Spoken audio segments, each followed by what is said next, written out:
Welcome to the Arrington Gavin Show. Real talk, big opinions, and fearless conversations. From the front lines of politics to the latest in pop culture. From breaking sports headlines to the stories that move the world. Nothing's off limits, and nobody's holding back. Arrington Gavin is here to break it down, build it up, and keep it all the way real. So turn it up, lean in, and let's get into it. This is the Arrington Gavin Show. Hello, ladies and gents. Welcome to the Arrington Gavin Show, your go-to spot for sharp insights, bold opinions, and unfiltered takes on the biggest stories of the day, whether it's politics, sports, pop culture, or the latest buzz. Look, we're diving deep and we're keeping it real. So please do me a favor, kick back, stay informed, and get ready to join today's conversation.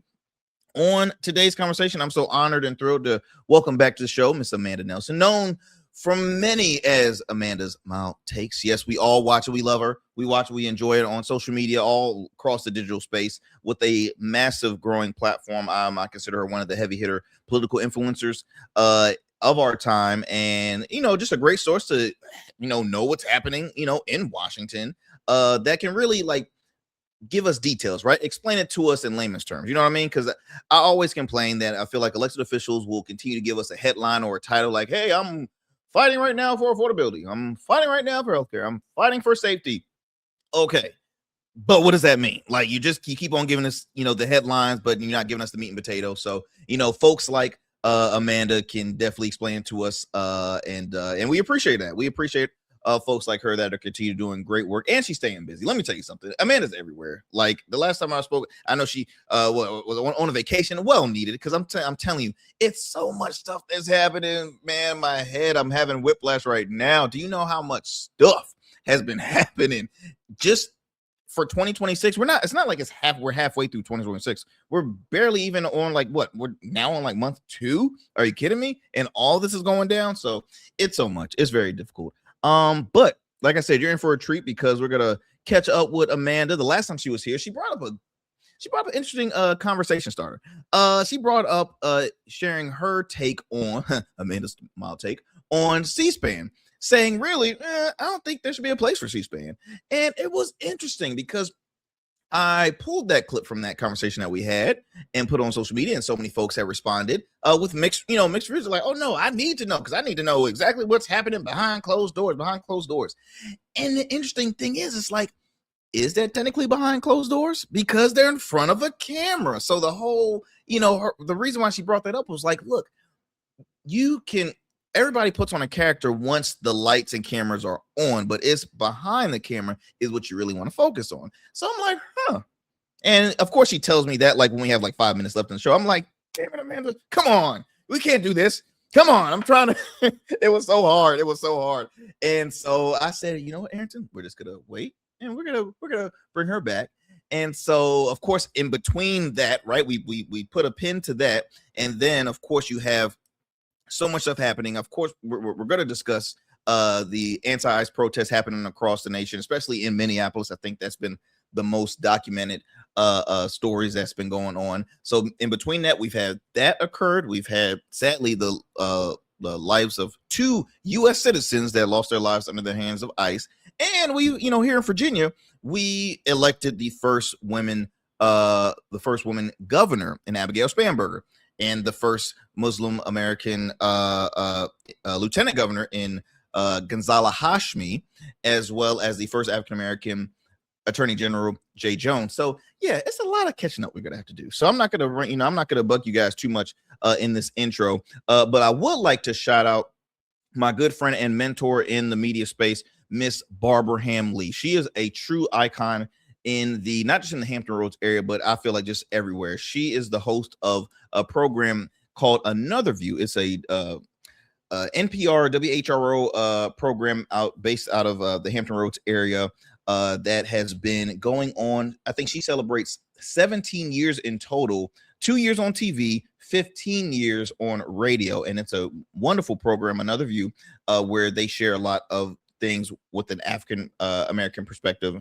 And, it's just very informative. And the interesting thing is she has blessed so many listeners, not just in the Black community, but outside of the community, informing and great conversations. And I'm shouting her out because I had the opportunity of being a guest on our show earlier today, and it was a true treat for me. I was fanboying out. I'm like, Barbara, you are a true treasure here in the area. It's an honor to be speaking with you.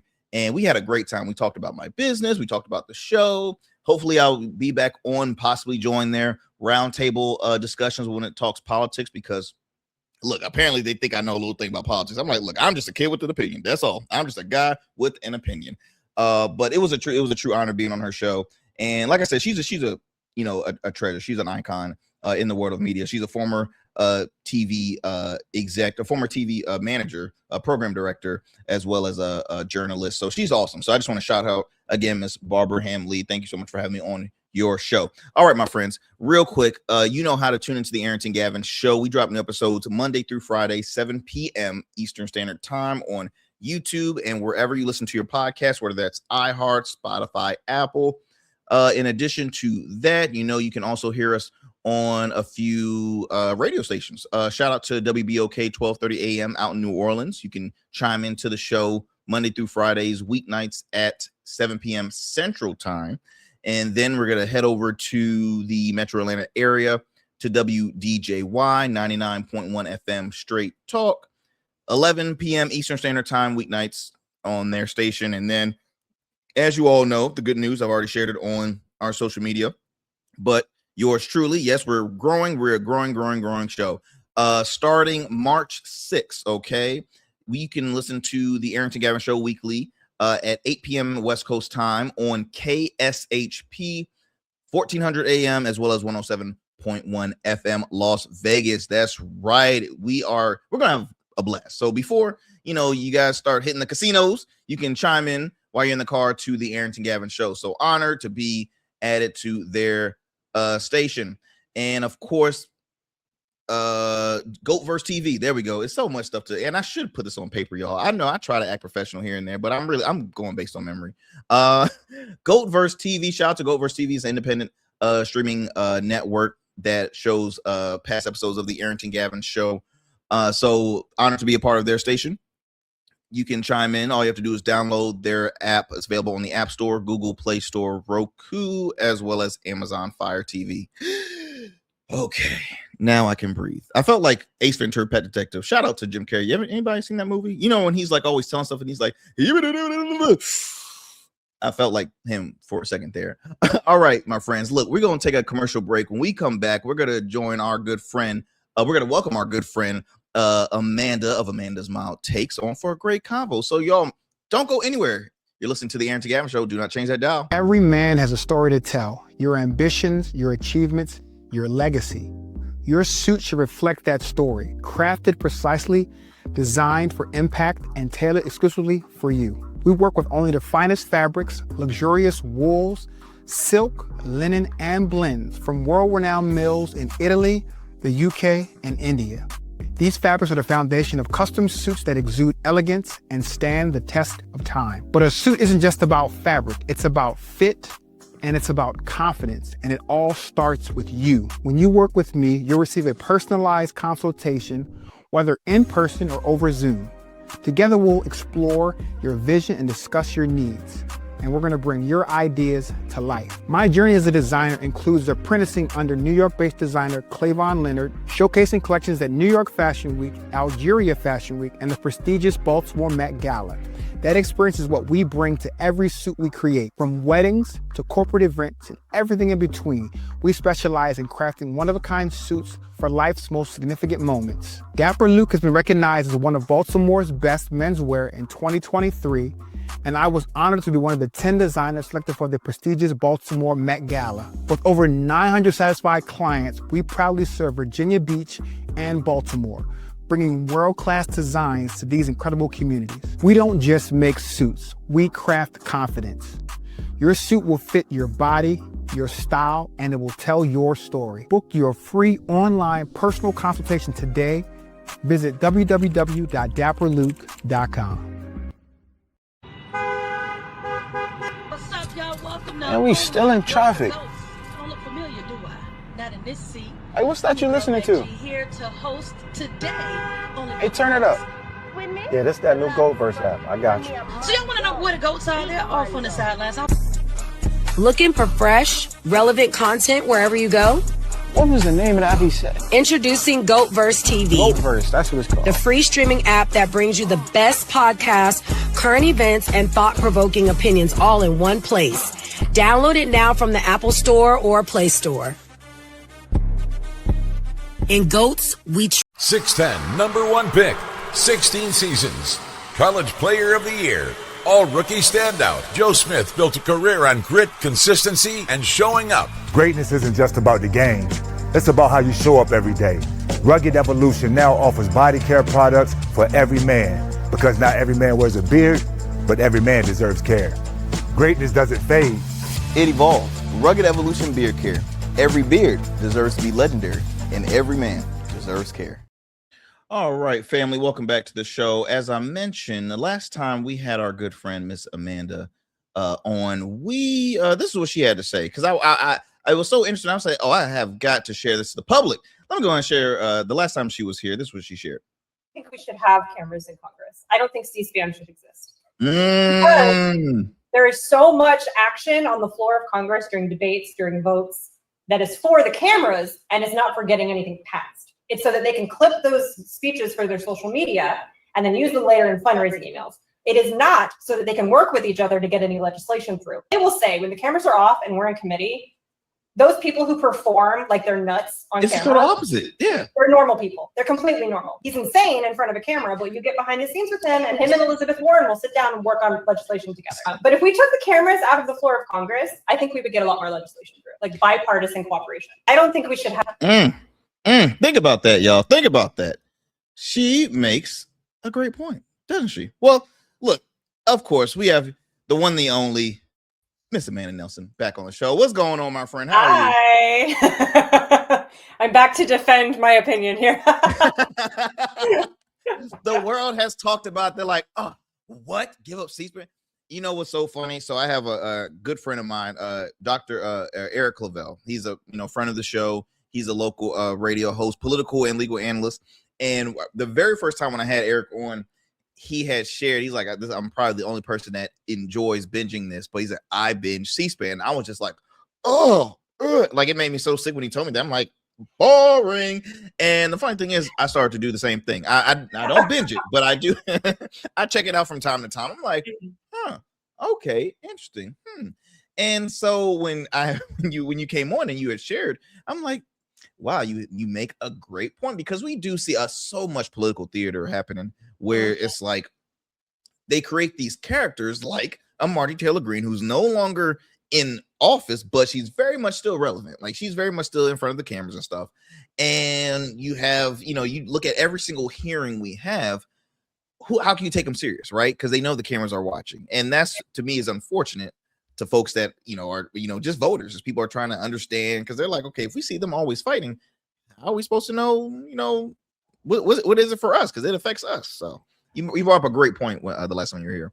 Yeah, and I understand that people want transparency, but I don't think folks understand the levels to which C-SPAN has provided a theater. I mean, this goes back to Newt Gingrich, who I blame for a lot of where we are right now with Congress being completely irresponsible. And this is going to be before a lot of people's times. Newt Gingrich was this. What a name, by the way, too. I know, and he's still alive. People think he's still out there. He was Speaker of the House during the Clinton administration. But before he was Speaker, before the Clinton administration, he encouraged his caucus to get on the floor of the House when nobody was there to make speeches to C-SPAN. And this is before we knew that they were using C-SPAN as theater. So Republicans would get on the floor of the House when C-SPAN was first introduced and make these long, horrifying speeches about how Democrats were the devil and they were un-American and they were communists and all of that, to a completely empty chamber. But since the cameras in C-SPAN are stationary, you couldn't see that the chamber was empty. It was specifically so that people could start clipping for cable news and for Rush Limbaugh, which was new at the time. Fox News had just started, being born and all that. So kind of since we had it, the C-SPAN has enabled this ridiculous infighting and this political theater. At the same time, I understand people want to know what's going on in Congress, but the gallery is still open. You can still go and people are still allowed in the House and they're still allowed on the Senate floor. You can still go and watch it. And that's what we did before we had C-SPAN. We had reporters who we paid money to go, report on what was happening in Congress. And maybe we should do more of that.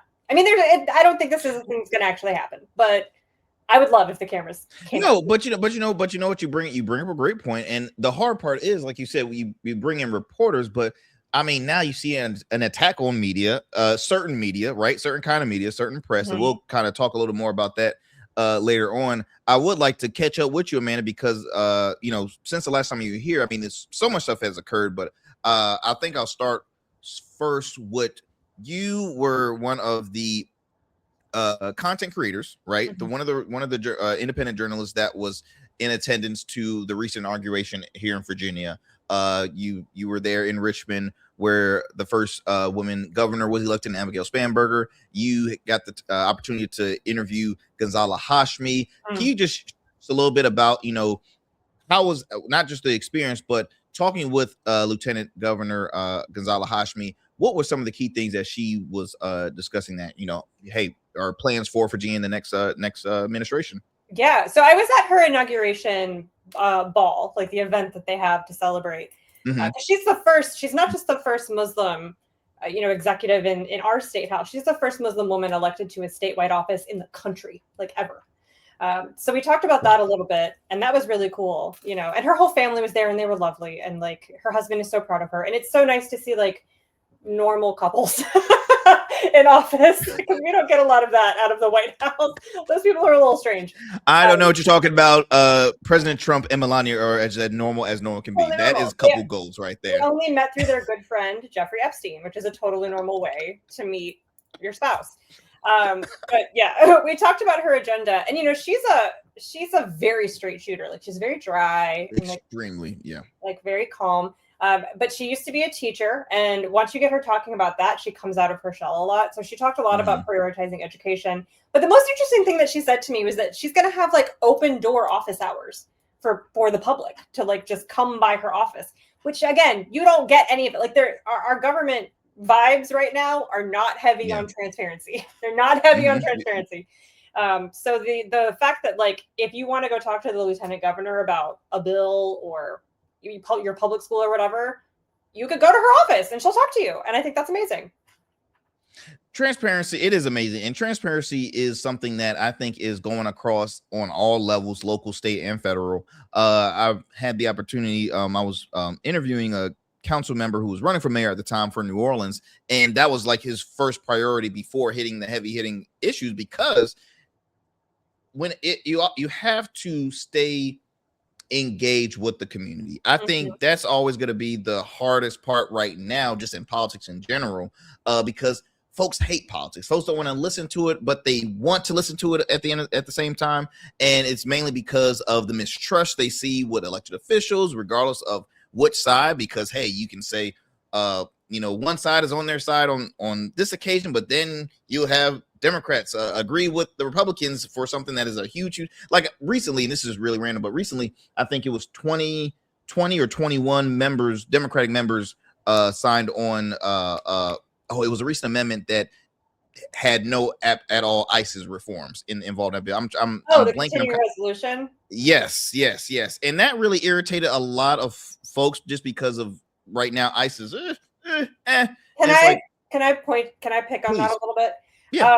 So the point of that bill was to break DHS, which is where ICE sits under the Department of Homeland Security, to break DHS funding out to stand alone, because before Congress was passing that funding bill along with the Department of Education, DOD, Transportation, HUD, it was all one big package. To avoid avoid shutting down the government. Gotcha. They voted to break DHS funding out, gave it a 2-week continuing resolution so that they could start negotiating on constraints to put on ICE. So it wasn't the Democrats were not voting for ICE, continue to do everything you're doing. But it was more to it. Yeah. Yes. Don't shut down the entire government. Let's break DHS out so that we can put some guardrails around their behavior. And why do you think that's always like a difficult thing to explain to the public, Amanda? Just because I remember when we had the last government shutdown and it lasted forever, and honestly, I was on both sides, and it's kind of it gets annoying when people always say, "Oh my gosh, pick a side." But I'm like, okay, I had a sister that worked for FEMA, It's Okay. nuanced, yeah. I had, I knew folks who it was affecting at points. I'm like, I understand you're talking about having leverage, but sometimes you can't just continue to play this, gambling game until you really start affecting those. Because, folks like our Senator Tim Kaine got a lot of heat, right? Mhm. And so I spoke with Democrats that were on both the fences, and I'm just like, I kind of understand why they had to do it. So why do you think though the public, for one, they don't receive that information like you just explained to me here, but two, they're over it. They're frustrated. They're like, I don't get it. I'm voting them out. Yada yada yada. Why do you think the public is so tense? Well, a couple of things. Our civics education is bad. People are not given, even in like school, we're not given easily digestible information about how government functions. Two, Congress is dysfunctional. Like Congress is one of their main job is appropriations, is funding the government. Like the power of the purse is Congress's main job. They're supposed to pass 12 funding bills every year. And since the 90s, they have not done that. We do these stupid games with like shutdowns and continuing resolutions and budget reconciliation, and it's all very complicated because they can't come to an agreement about anything with these funding bills. So there's that. People are tired of the dysfunction. And also, everything right now is very chaotic. Like the fact that you mentioned in the opening that like 2 Americans were shot dead in the street for practicing their First Amendment rights. People want to see some action on that. People want to see some consequences. They want to see somebody stand up. But since they don't understand what's actually available to a minority party, they're just going to stay frustrated because the Democrats don't have any leverage except shutdowns. That's the only thing that a minority party can really do. I don't know, man. I think if they just watch a little more C-SPAN, maybe they could have it. I'm joking. That might make it worse because then they would just hear it would definitely speeches would. I'm just saying it's a great channel. They can put it, DVR and all that good stuff. No, but I think people want to see Chuck Schumer like literally punch someone. I think that's what they want. Which like would be funny, but then we would still have to have the votes. Like I think Maxine Waters has a better chance of punching someone. Oh my I God. feel like the hostility is a little more like, ooh, I'm gonna put his hand down. Like she does. She's not the one to mess with. And it's just it's so much. Okay. Still staying in Virginia, because I do want to talk about what's going on in Minneapolis and the attack on the First Amendment. Okay, we elected a new administration. Spanberger had signed 2 executive orders the day of the inauguration. One in regard to statewide affordability directive. Let's see, can't even say that word. Health financing task force. I'm not even gonna try and force it. Housing development regulation review, high quality public education directive, and federal impact assessment. Now, I think that was the one that really caught everyone's attention because you have in Washington, they want the states to work with ICE. They or not just work with them, but let ICE take control, and whatever they say, let them, but then you have states that are like, oh, hold up. We have our law enforcement here, real official officers, because let's be honest, we really don't know the backgrounds of ICE agents, right? They're masked up. And it's interesting because I've had conversations with a lot of conservative vets who voted for this administration, who is now annoyed with this administration and is very annoyed with ICE because they're like, okay, when I was here to serve, I didn't wear no mask. I wasn't, I didn't. I'm just like, where did the change of heart happen all of a sudden? And it's just interesting. So I know that was a big thing that Abigail Spanberger had signed on. In you being there during at least the moments during a lot of stuff going on in Richmond during that inauguration, what is your take? What is Amanda's take on this new administration so far? I know it's very early, but I just want to, I'm curious to get your take, because obviously during campaign season, you're aware of like, okay, interesting. I hear their issues that they're, campaigning on now that they're in office. Hey, after day one, it's time to get to work. So what have you seen so far or thinking how this administration is going to do? I've been pleasantly surprised by Spanberger specifically. I mean, to remind everyone, she's a CIA agent. She comes from federal law enforcement and on the campaign trail, she was a little hesitant to make an overt statement about what she was going to do about ICE in Virginia.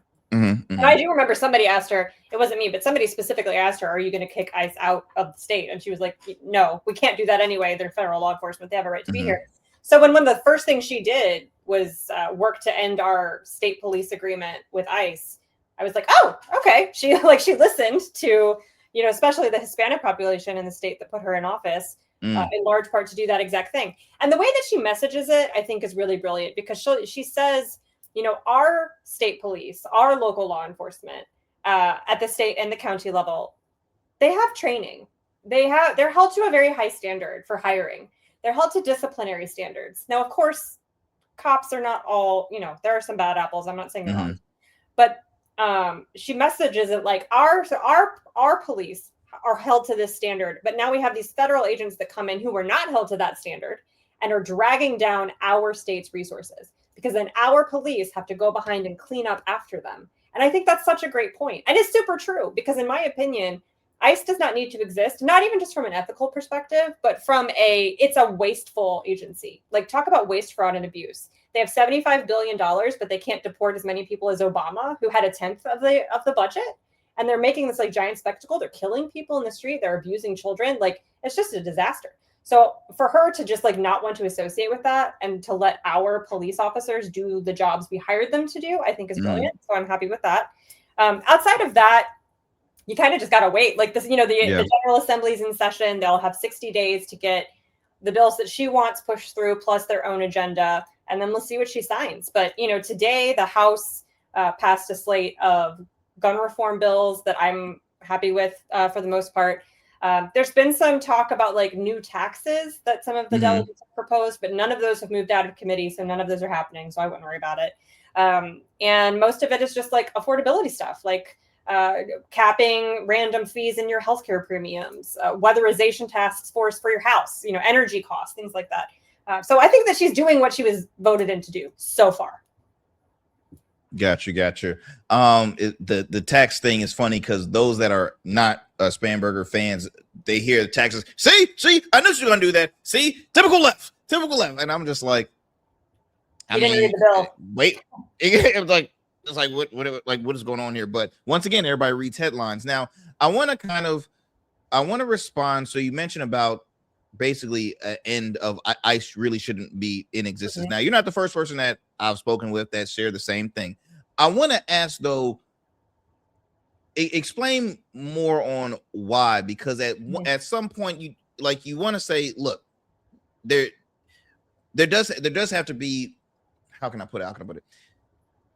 There is a way to get rid of undocumented immigrants that are causing harm here, not the ones that are, but causing harm here.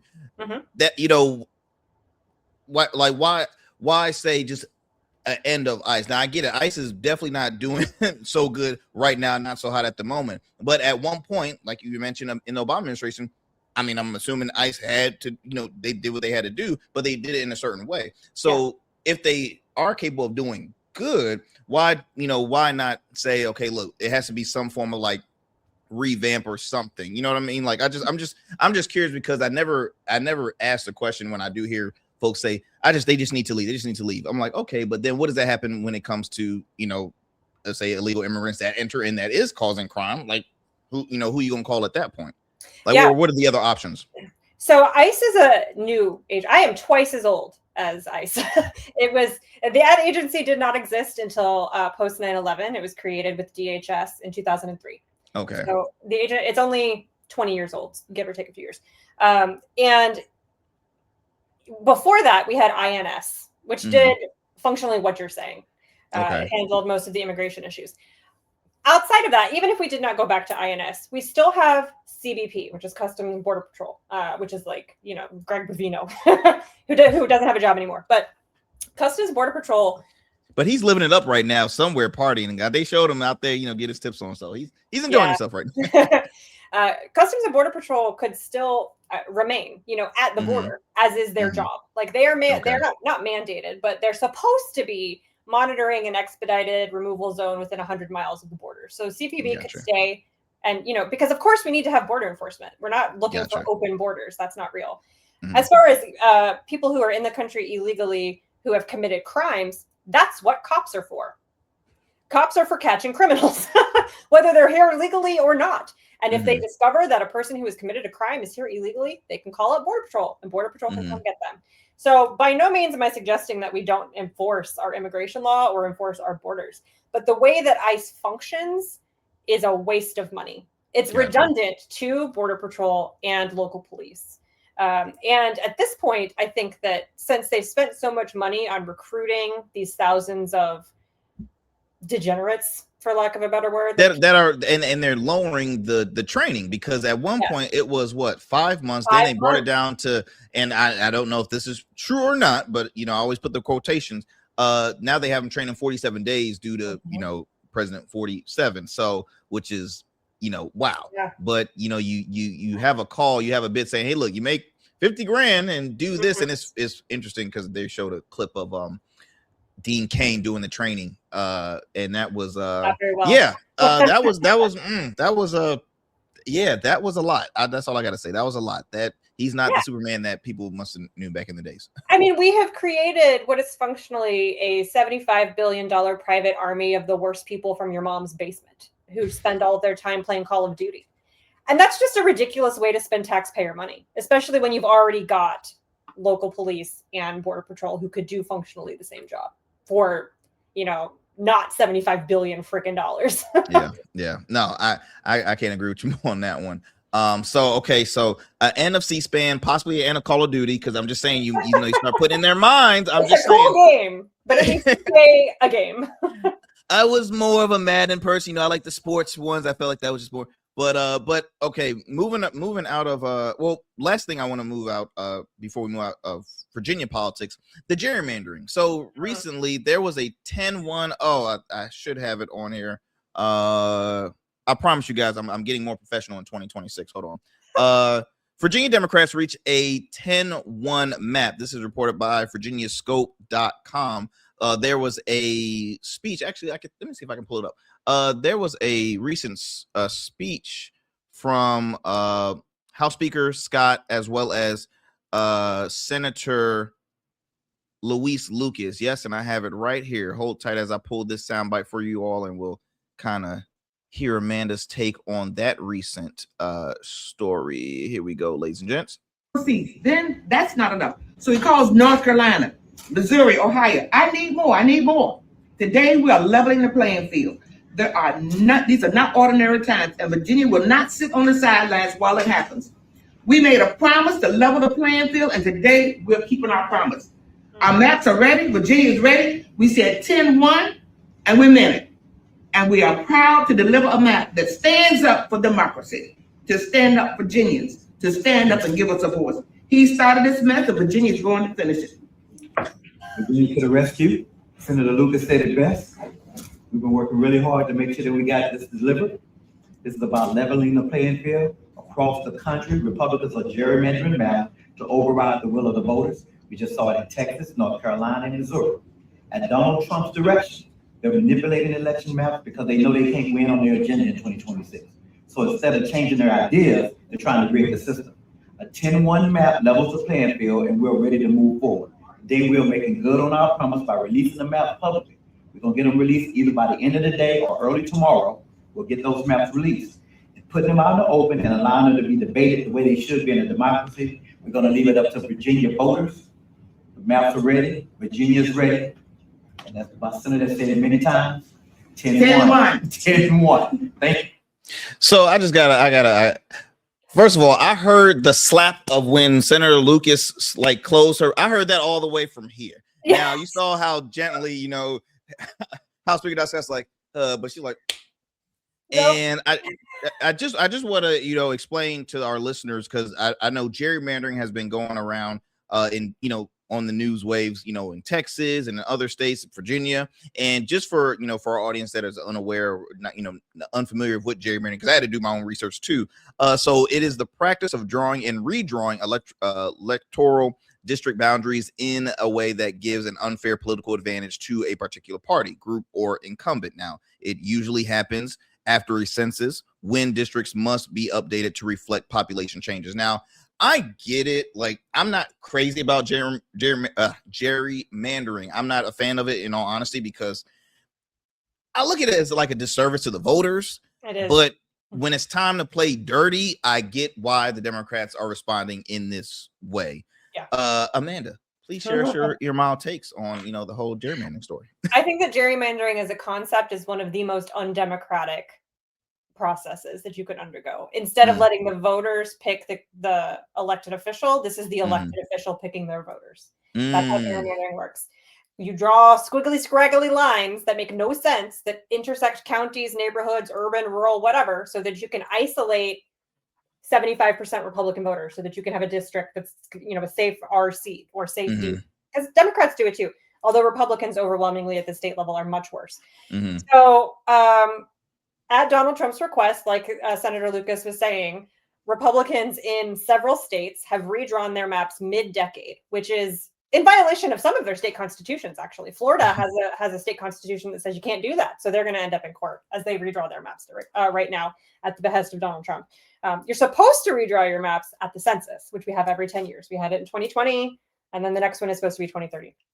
So Republicans gave themselves 5 extra seats in Texas, I think 2 extra seats in North Carolina, an extra seat in Missouri. Indiana said no. Kansas said no. Kentucky said no. In response, California redrew their maps and gave themselves 5 more Democratic seats to counteract Texas. So Virginia is now responding, and so is Maryland, actually, is now responding to Missouri and North Carolina. In a vacuum, I would hate this. In a vacuum, I would say absolutely not, because Virginia has a bipartisan redistricting commission right now.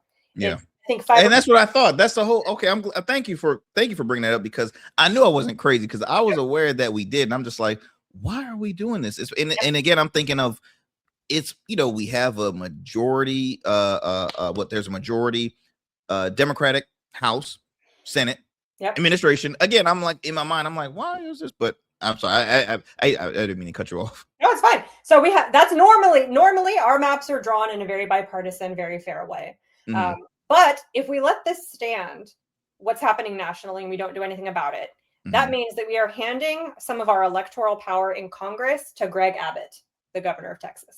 Gotcha. Because he's the one who just gave himself 5 extra seats in Congress. So we would lose some of our voice because of Greg Abbott. We would lose some of our voice because of Ron DeSantis down in Florida. And I do not think that should stand. So I'm happy with redistricting. The constitutional amendment that allows us to do this is stuck in court right now. We just appealed it to the state Supreme Court. If the state Supreme Court lets it go through, then the voters will vote on the new maps on April 21st. Gotcha. And it was an open question whether the maps would be 10-1 or 9-2, meaning 10 Democratic districts, 1 Republican district, or 9-2. Right now, I think we're 6-5, so the Republicans would lose for 3 or 4 seats.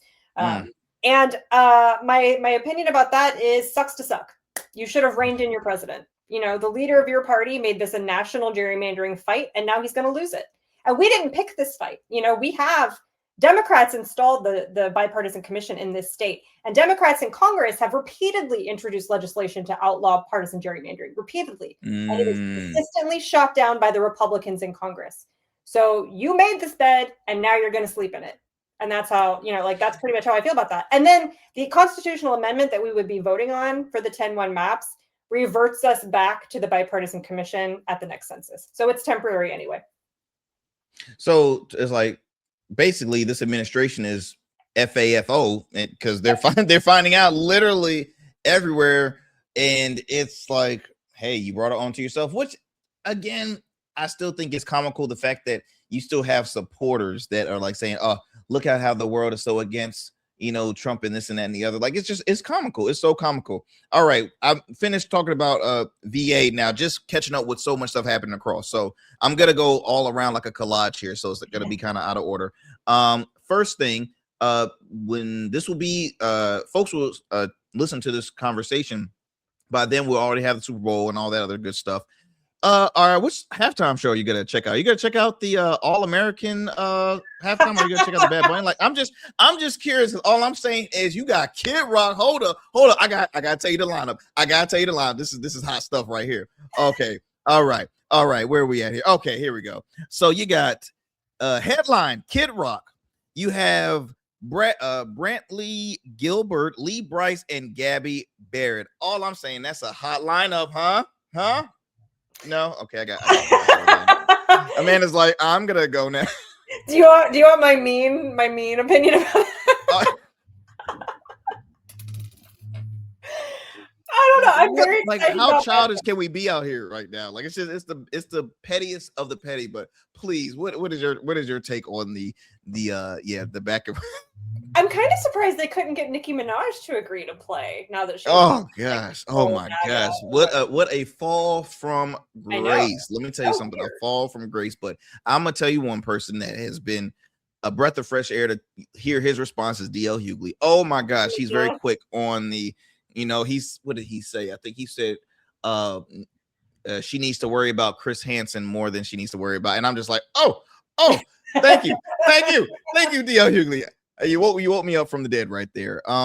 It's just it's sad because you hear folks saying, "Oh my gosh, he's doing this whole thing in Spanish. This is an American tradition here. Football's American, this and then the other." And I'm like, do you hear yourself? Like, do you not hear yourself?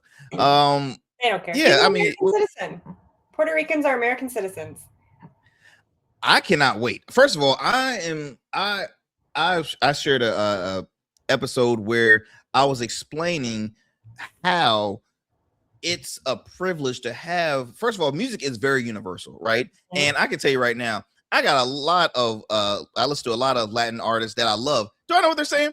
No, but it hits me. It hits my spirit for some reason. Bad Bunny starts playing. My wife and I, we get to jamming and stuff. Like, we start, and I'm like, did we just speak Spanish fluently? Do you know what you said? I don't know, but I love it anyway. Because it's so great. And let's remind the listeners here. Bad Bunny's recent Puerto Rico, he had a residency in Puerto Rico, and he lowered the cost on tickets for folks of all, I mean, as low as $35. Oh, I'm sorry. Yeah. Where do you go to see a concert for $35? Like, I'm sorry, Beyonce is like $500 at the cheapest. Yes. Okay, like my wife we just got tickets. I know I'm a good husband. She loves Bruno Mars, and we're gonna go see Bruno Mars. And Bruno Mars, basically, he's the reason why I can never retire now. So we're gonna see him, and we're gonna have a good time. We're gonna have a great time. It's gonna be fun. It's gonna be huge. This time, but I mean, Bad Bunny brought the tickets to $35 and still brought in close to, I think they said around between $400 and $700 million to Puerto Rico. Like, I mean, he's doing God's work right now. Let's just be honest.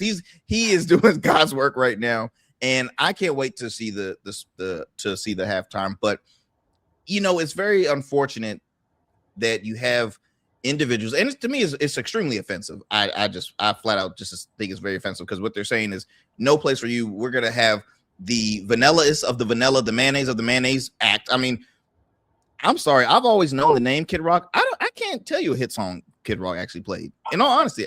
No, I don't. the whole thing is just, so my two kind of thoughts about this are, first of all, I cannot imagine being so sensitive that I would give a single crap about who plays the Super Bowl. Mm-hmm. And especially to give one that is so big that I would have to go make my own safe space away from a Puerto Rican singer. Like, that's, being that weak is incomprehensible to me. Mm-hmm. So there's that. And then the other thing is that, the Republican Party really thought that electing an 80-year-old man who has public bowel issues was going to give them permanent cultural dominance. And I don't know where they got that idea. I don't know why that occurred to them to be a thing, but it's very obviously not true. And they're taking it out on poor Bad Bunny, who's just a guy who wants to sing his songs, and it's just never going to happen. It's this constant the same reason he tried to take over the Kennedy Center, right? It's this thing, this need that conservatives have for some reason to completely dominate culture. And it's the last thing that they're kind of excluded from, like art and culture and film and all of that is driven by people who are creative and curious and interesting and empathetic. And those things do not describe the Republican Party right now. So they have to carve out their own space where they feel safe being hateful bigots. And it's gross. It is extremely gross. And again, when the right continues to attack the left, saying, "Oh my gosh, I can't stand when they use these words, dictator, this and that and the other." And look, I've been in the middle saying, look, I understand where if I hear your point, because calling out anyone names is never going to help the situation, but it's hard to explain because, like you just mentioned, he's renamed the Kennedy Center honor, put his name in front of a president who was assassinated. He put his name in front of his to the Trump Kennedy Center. He hosted the Kennedy Center. He now is trying to build his own halftime because he has an issue with this and everything he's doing there. He had mentioned that I think they're going under renovation. The whole Kennedy Center is going to be under renovation. I mean, it's insane. He revamped the whole press room for people that only like him, far right political folks that are only team. I mean, for crying out loud, they have Matt Gaetz in the press room and Laura Loomer in the press room. Like he's literally changing into his own person. Who has been proven to have a relationship with a child, like a teenage girl. It's just. I mean, it's flat out gross. And now you have his wife flaunting her very unsuccessful. I mean, I haven't been so excited to not see a movie in my life. Like the movie flopped, and all she's doing is there's a video. I think I might have time to maybe show, but it's her trying to talk, on a serious note, but she somehow plugs in her film and be like, you should go see it. It was in my film. But it's just weird. It's weird. It's extremely weird. And I don't know. I mean, to me, I would be embarrassed to be a supporter of this administration. You have no ammo at this moment. I mean, yeah, it's ridiculous. What else did I want? Oh, yes, Minneapolis. So sadly, we have witnessed, 2 lives being lost that folks can literally, see it on social media. You've seen it on the cable networks.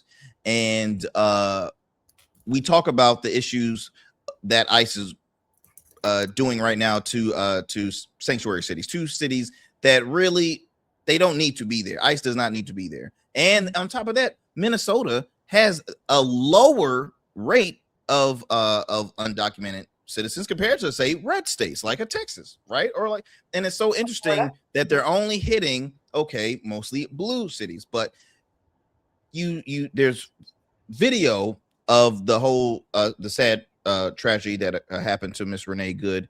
You have video of Alex Pretty, yet you still see folks defending what the ICE agents did to Alex Pretty and Renee Good. I mean, I don't know how you can put that in the question to you, Amanda, but just like, what has been your take seeing these stories occur? Do you look at this as a loss really for the right? Because I mean, we've seen a lot of Republicans that have said, wow. I mean, it was a gentleman that dropped out of the Minnesota governor's race because of Republican primary race because of what had occurred in occurred in Minneapolis. Yeah, I mean, the handling of that city or that surge, that ICE surge in Minneapolis, has been such a series of self-owns, like complete screw-ups from the Republican Party. The Trump administration has effectively decimated the GOP in Minnesota. They will not win a statewide election. Not for my lifetime, I would imagine, at this point. I mean, they had a special election a few days after Alex Pretty was murdered, and for a state Senate seat. That was a solidly blue seat. Like, Kamala Harris won that seat by 70 points.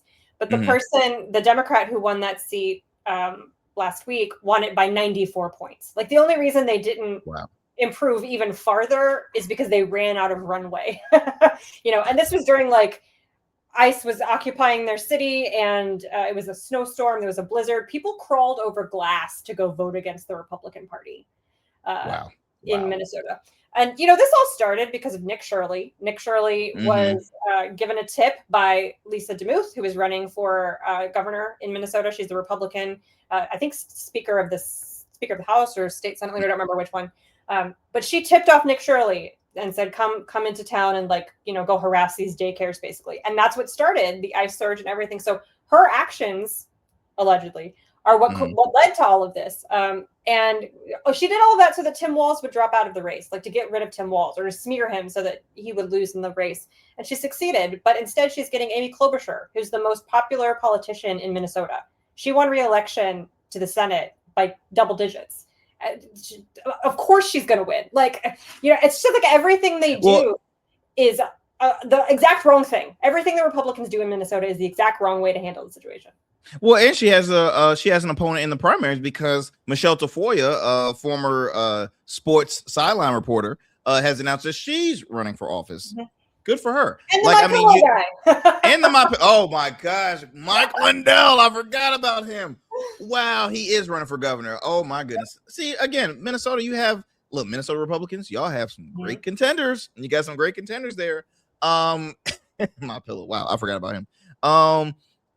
When I see this occur, and you bring up Nick Shirley, and it kind of leads me to, because I know we're running a little low on time, but leads me to Don Lemon, Georgia Fort, two independent journalists who were arrested by the federal agents, not during the protest, but after.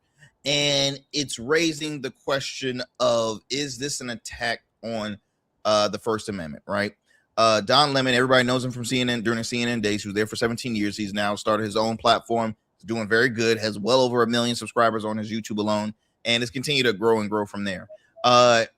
He live streamed a protest group, an anti-ICE protest group that entered in a church, the church that one of the ministers was an ICE official. Now, I've said it from many times here on this program, Amanda. I personally am not a fan of the entering into a place of worship. Protest outside the church, but I'm not crazy about the whole protest inside of church. Now, that's to the anti-protest. Those are for the protesters. Now, what Don Lemon was doing, and he said time and time again, look, I'm not with them. I'm reporting. I'm a journalist. I'm not with them. I'm a journalist. He interviewed folks outside. He interviewed folks behind the church. He went inside and he interviewed folks, the pastor himself. And so many folks are saying, "Oh my gosh, he should be locked up for years." That was fresh. That was awful what he did. That was an extraction. And that. I'm just like, wait, what? And I'm not gotta always agree with Don Lemon, but at this point, I'm like, it was his right in the First Amendment for freedom of press to do what he was doing. Now you can say, "Oh, he was doing it for clickbait, this, and that, and the other." You can say all that, but at the end of the day, what makes what he did different than what there's a lady who was running for Congress, I want to say in Florida. Her name is Valentina Gomez. Texas. And she, yes, Texas. Oh, thank you. In Texas, she disturbed an LGBTQ friendly church during their service. I don't see the federal agent going after her. So, and then on top of that, we are talking about the same administration accusing Lemon and Georgia Fort, the same administration that pardoned over 1,500 people that stormed a government building, damaged property. The whole FACE Act that is involved in is, did they disturb and force, physical damage? All that. None of that had happened. None of that happened. Now, did congregants leave the church when the protest was happening? Yes. So people can take that with a grain of salt. But I'm just speaking for Don Lemon. Don Lemon was literally with a mic interviewing. So it's like you can basically break the law in the name of Trump, but if you're like on the opposing side, you have to serve time. Like it's literally like that mafioso kind of mentality to me. I don't know. That's Arrington's take. What about Amanda's take? Yeah, I think it's rich, right? I mean, the idea that first of all, of course, journalists can be present even if a crime is being committed. Like if the protesters were trespassing or whatever you want to accuse them of doing, the press can be there to cover it. There's a reason why the journalists who were present at January 6th were not arrested along with the January 6th insurrectionists. And yes, of course, that legislator or that candidate in Texas who disrupted a church service, nothing has happened to her. You know who else nothing has happened to? The ICE agents who have broken into churches to detain children. They're allowed to do that with no impunity, apparently. I think that it matters that Don Lemon and Georgia Fort are Black. I think that it is not an accident that those are the first 2 journalists that this administration has arrested. And I think that is not going, I don't think it's going to amount to anything. Like, do I think Don Lemon is actually going to serve time for this? No, I don't. He's got great lawyers. But it still amounts to, it's a bullying tactic. It's the same thing the administration. Oh yeah, it's definitely a bully. It's leaving a warning, trying to make an example out of somebody. And I was at a round table with a bunch of other content creators when the news broke that Lemon had been arrested. And we were all sitting there like, oh, we're next. Like, we're obviously he's going to start coming for independent media, content, influencers, whatever. So it's unnerving, but it's also like, screw you, dude. Like, you can't make me stop. You're not going to stop Don Lemon. It's such a self-own, making the wrong choices over and over and over again. You think Don Lemon is going to come out and be quiet now? Like, is that honestly what you think is going to happen? He's going to come out and suddenly not have anything to say about you? Of course not. Of course, he's just going to get louder. Everyone's going to get louder. Because if there's one thing American people kind of uniformly don't like is being told what they're allowed to say. That's not something most people stand for on either side of the aisle. Oh yeah, and they're shooting themselves in the foot because now you have the administration, the right, saying stuff that's against one of their biggest donors, and that's the NRA. Like, wait, what? You're telling people like, oh my gosh, if you basically cannot open carry anywhere because you are a target. I'm like, do they know who like one of their biggest supporters are? Like, I'm so confused. Like, I'm hearing Janine Shapiro, I'm hearing Caroline Levitt say that. I'm like, I'm hearing the president himself like literally saying, yeah, it's just don't carry a gun, don't carry at all. Matter of fact, get rid of your guns, get rid of them. Like, never thought I'll hear a Republican say that. It's very very really non-Republican. Like, it's true. That's true. He's a Trump. He's a Trump. I can even say he's a Democrat. He's just a part of himself. No, he's a non-ideological New York con man. He will say whatever pops into his head. And again, he's from New York. That's very nasty of you to say. That's very nasty. You're a very nasty person. All right. I am a nasty woman. Isn't that what he called Hillary Clinton? He's gonna go do a congressional hearing about Epstein. That's gonna be fun. Yes, and she wants it to be public. They don't want it to be like a public. She's like, oh no, bring it on again. Yeah. C-SPAN, where you at? Come on, put the cameras rolling. No. It is surprising though, because Trump usually has a pretty good understanding of who his base is. Like, he usually is pretty tapped into what's going to set them off. And this was, I think it's just a sign that he's getting older and he's starting to lose a step, that he didn't stop for a second to be like, oh, they're not going to like this. Because usually he wouldn't say like that. But you know what? But you're absolutely right, because he recently had a sit down with Tom Lamas, I think his name is, of NBC News, and he had answered a question that he was saying. I'm gonna say this real quickly because I'm running out of time. But basically, he just said that the party has a public relations problem. I'm like, wow, public relations problem. That was very, very. I didn't see that coming at all. Amanda, real quick, and if you don't mind, I would love to chop it up with you just for a couple seconds after the show. How can folks continue to support, follow? We got about 30 seconds if you don't mind. But how can people continue to support? Everywhere, on every social media platform at Amanda's Mild Takes. Awesome. You heard it there, folks. Amanda's Mild Takes. Amanda, don't go anywhere. I love chopping it up with you, my friend, but you're always welcome. Thanks again for taking the time out of your busy schedule to chime in on the convo on here on the show. All right, my friends. Look, I hope you enjoyed another great conversation here on the Arrington Gavin Show. Do me a favor, continue to support and just tune into more great conversations. As always, stay blessed, stay safe, stay informed. I will talk to you next time for another great convo. I'm out.